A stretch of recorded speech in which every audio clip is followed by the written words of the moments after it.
Hi, in this video, I'll be going over how to sort a list of stocks in ThinkorSwim by how much each stock has declined over a range of bars relative to the highest high within that range for that specific stock. But before I get into more detail, I need to go over some disclaimers. So, I'm not a financial planner and I'm not offering investment advice. I am not a representative of Schwab or ThinkorSwim. Any comment that might be interpreted as an endorsement or criticism is my sole opinion and should be dismissed as such. I'm not trying to sell or promote anything with this video. The main purpose of this video is to help me avoid spending excess time recreating the same process again in the future. A secondary reason for making this video is to help anyone who might be looking to create the same process. Hopefully, this can save you time and effort. That being said, I'm not an expert in using ThinkorSwim. I'm evaluating the platform to determine if it should replace my current charting software with the ThinkorSwim platform. If you choose to use the contents of this video, you'll need to double check the results to make sure they're consistent with what you're looking for. Again, I'm not an expert in using ThinkorSwim. I'm only human, likely to make mistakes, so question everything you see in this video. One last thing I would like to mention is that I'm not trying to generate a YouTube following or become an influencer or sell or endorse anything. As a result, this video will have little, if any, editing. Alright, so let's go. I think the first thing is why. Why would I want to do this? And maybe I can explain what I'm doing a little bit better. So looking at SPY, which I tend to use as sort of a representative of what goes on the S&P or the general market in general.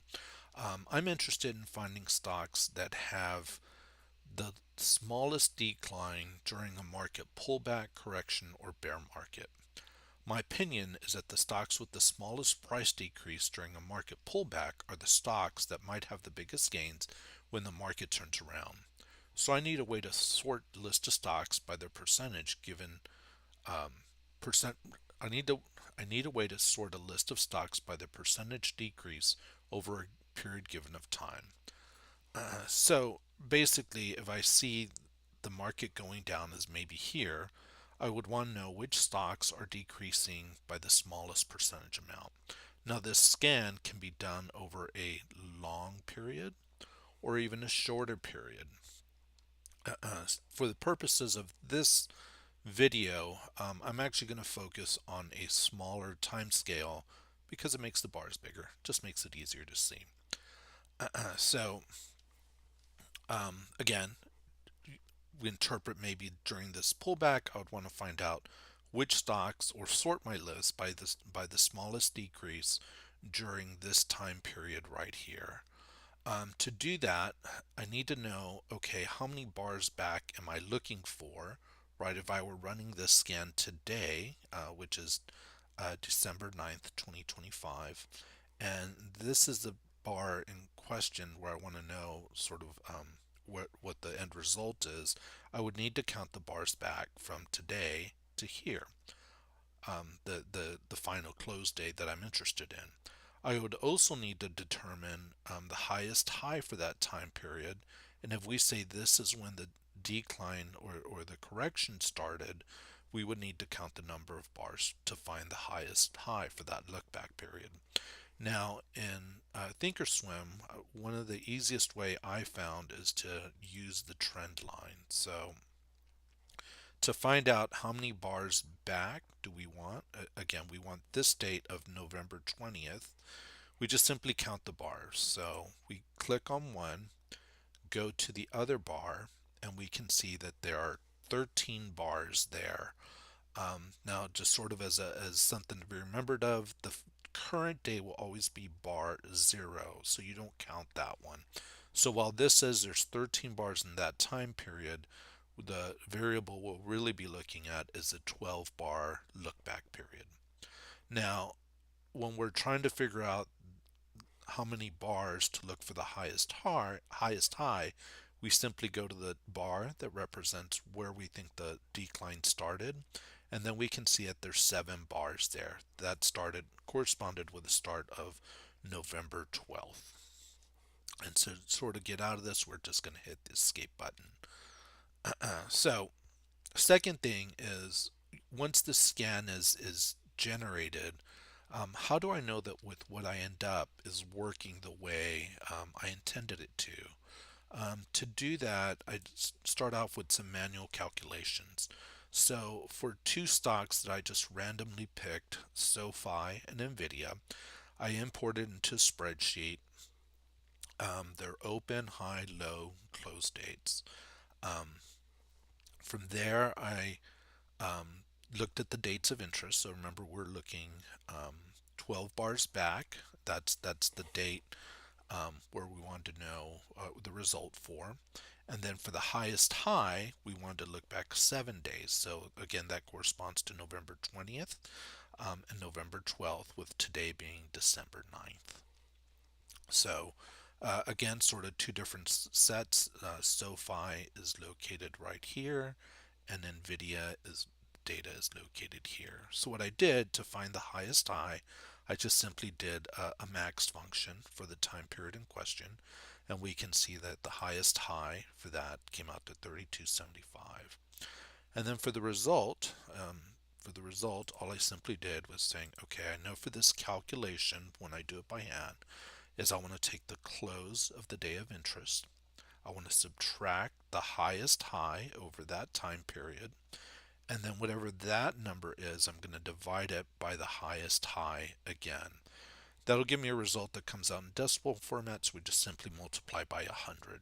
Um, and when we look at that, we can say that during that time period from November 20th through November 12th, SoFi decreased by 23.89% for the close on November 20th relative to the highest high during this time period. Sort of as a double check, I always like to get two data points to make sure everything's working okay. Again, the same thing, simply got the highest high, in this case for NVIDIA, during the time period of interest. And then for my expected result, again, took the close, subtracted the highest high, whatever that came out to be. I divided it by the highest high and multiplied by 100. So if once I'm done with setting up my scan, if it gives me the result of minus 23.89 for SoFi and minus 7.84 for NVIDIA, if I end up with those two numbers, then I have some high degree of confidence that the scan I set up is working the way I intended it to. But if the numbers are different, it'll be time to troubleshoot.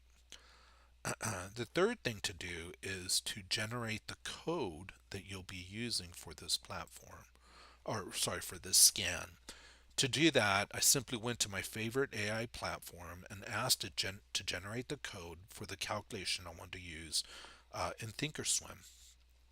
And what it gave me was this result, which sort of brings up a point that I think is pretty good to remind myself, or and anyone out there listening, is that when you use AI, it's a great starting point.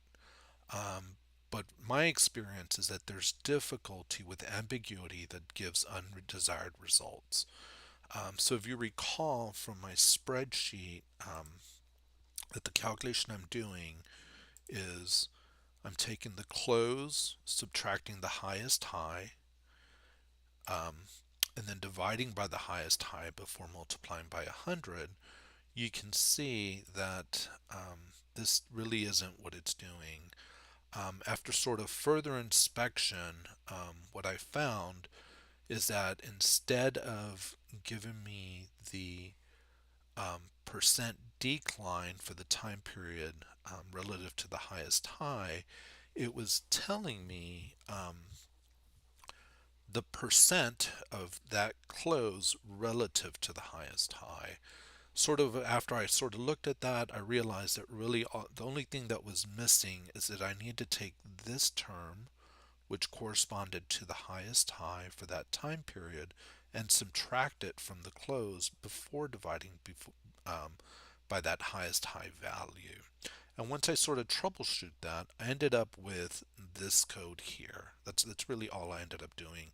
I added in a couple parentheses so that it does this calculation prior to dividing, and then again sort of put in a redundant pair of parentheses before taking that whole value and multiplying by 100.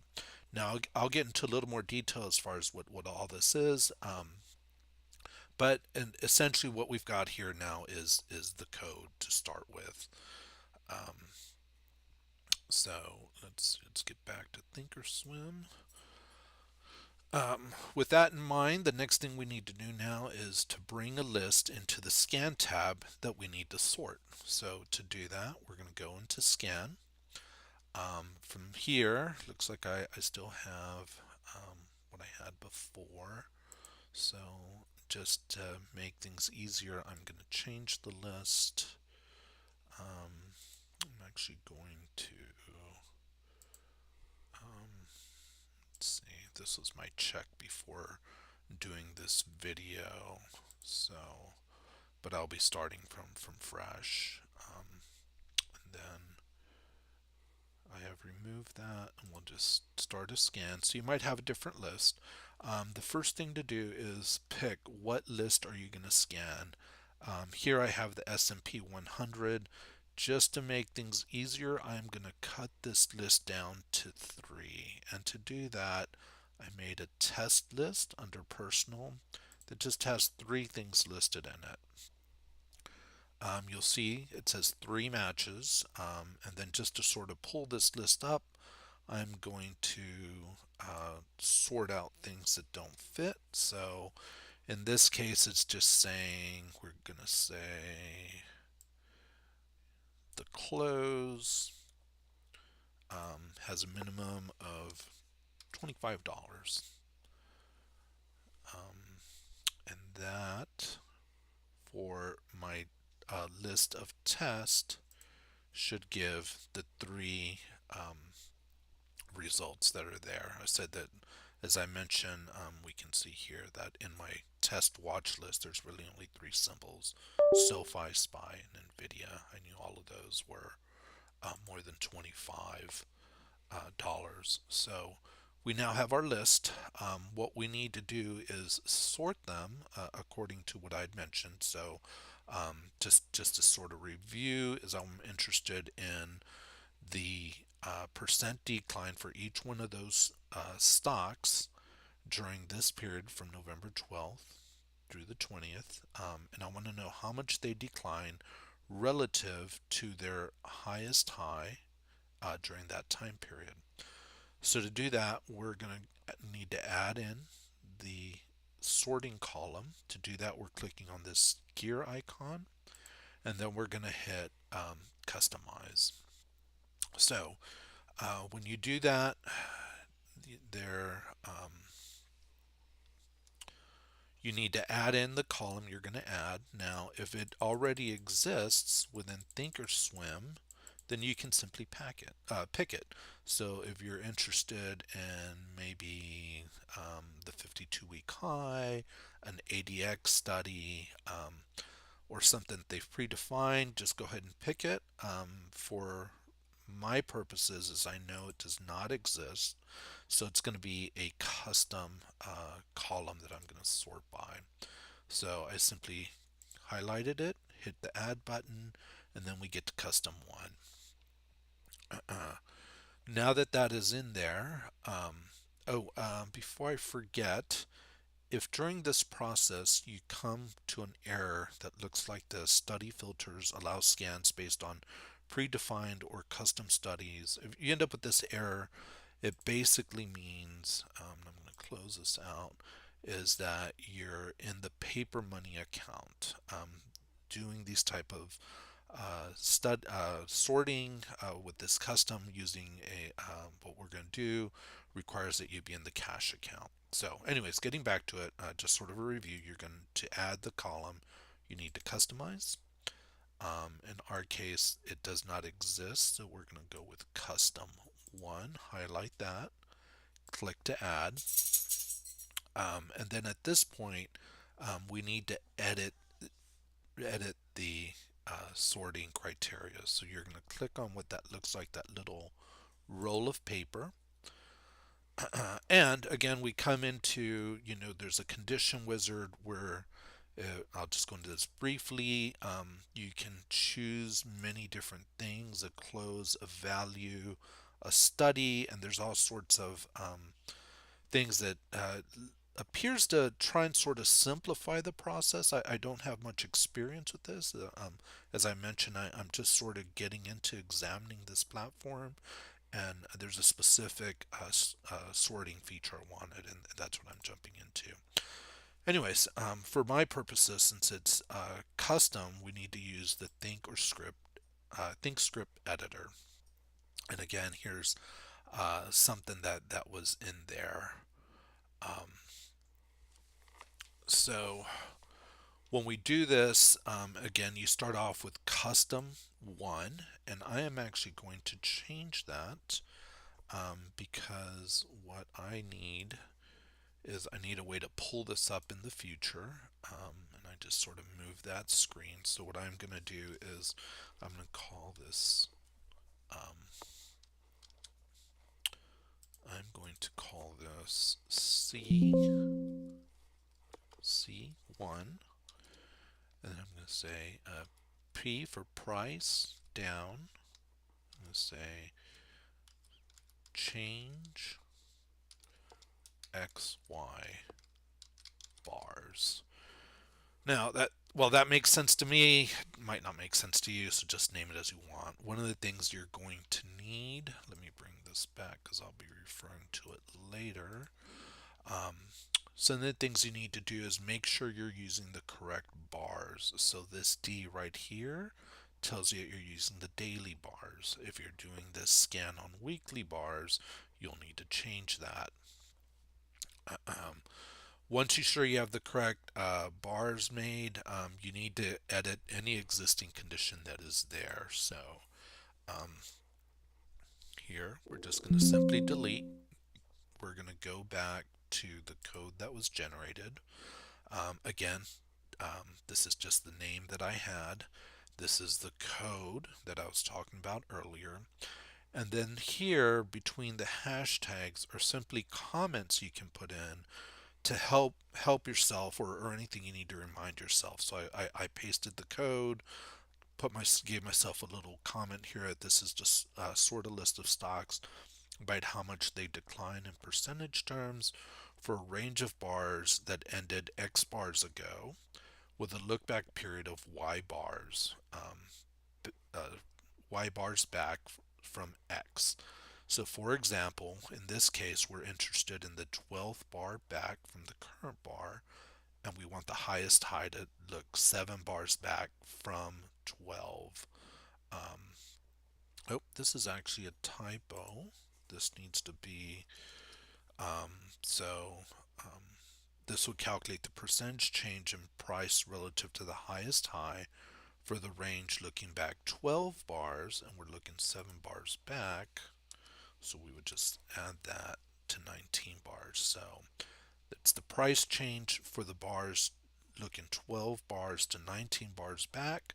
We would look at that change relative to the highest high within that 12 to 19 bar time that we're interested in. So what we would do is the code actually starts from here. This code part is just to help me let me know this is the part I need to paste in. And actually what we're going to do is we're just going to put everything in. So I'm just copying where I deleted. I am going to paste that in. Now if there's a problem, it'll highlight in red. But for instance, if I had copied, and maybe I can do this just to illustrate. If I'd copied everything and included the code, um, and pasted that in there, so you'll see how it comes up all red, and that was because in that Word document, that code colon is not part of the code. So you just simply put that in. So you paste the code, Again, we're looking for that change over looking starting from 12 bars back and compared to the highest high 7 bars back from that 12. So we've got our sorting column named, we've got our code in, we just simply hit apply. Now for here, just to make things easier and make it visually, I'm going to move this sorting column to be right beside the symbol. And then you click OK. So it looks like it's loading the values. It's taking a little while for SoFi to come in. But we can compare it, what has come up so far, relative to what we're expecting. So, let's see, SoFi was slow. NVIDIA, we're expecting a result of 7.84, and we can see it, we have 7.84. For some reason, NVIDIA is taking a bit longer to calculate. I'm not sure why. Um, I'm sure there's probably a more efficient way to do this, or maybe I just am using up too much computer memory with everything here. Oh, here it is, 23.89%. Let's just compare that. Again, 23.89%. So that's two data points that are in agreement with the numbers I'm expecting. So again, I have high degree of confidence that this scan is working the way I intended it to on this day. Now, remember, if I were to run this scan tomorrow, the number of bars would change, so that would have to be re-examined. Those variables in the think script would need to be changed. So this is a time to just sort of remind myself or anyone who might be interested is anytime you've changed something, be sure to do the manual calculation in some just something where you know what the result's going to be. As I was sort of putting this together, I can say it's very easy to change the wrong field, and you're going to get completely numbers. What gets spit out in the end are just numbers, and you really just want to take the time to double check yourself. So anyways, that's it. Hope this was helpful, not blabbering on too much.